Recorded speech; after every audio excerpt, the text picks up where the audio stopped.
এতিয়া আৰু এটা অংক হ'ল অনুশীলনী 3.3 ৰ 3 ৰ 1 নম্বৰ এইবিলাক অংক খুবেই আহি থাকে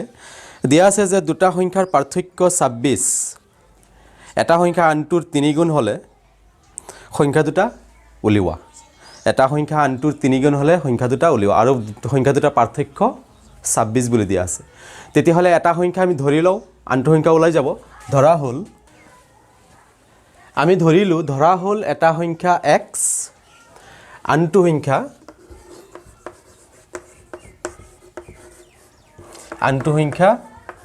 y এটা সংখ্যা x ধৰিছো আনটো সংখ্যা y ধৰিছো প্ৰশ্নমতে কি কৈছে সংখ্যা দুটাৰ পাৰ্থক্য 26 মানে এটাৰ পৰা আনটো বিয়োগ কৰিলে 26 হয় মানে x - y = 26 এইটো পালো এটা 1 নম্বৰ সমীকৰণ আৰু কি কৈছে এটা সংখ্যাৰ আনটোৰ 3 গুণ ললে সংখ্যা দুটা উলিওৱা এটা সংখ্যা আনটোৰ 3 গুণ মানে x = লিখিব পাৰিম 3y আৰু x = 3y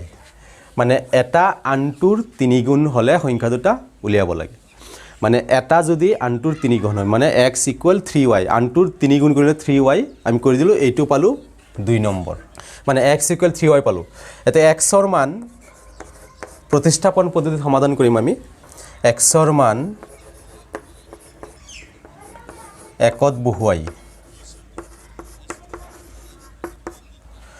কি পাম 1 নম্বৰ সমীকৰণত x ৰ মান বহুৱাই দিয়া 3y - y = 26 কি হ'ব 2y = 26 y = 13 মানে y ৰ মান আমি পালো 13 মানে আনটো সংখ্যা 13 বুলি আমি পাই গলো এটা কি হ'ব x = কি হ'ব x = 3y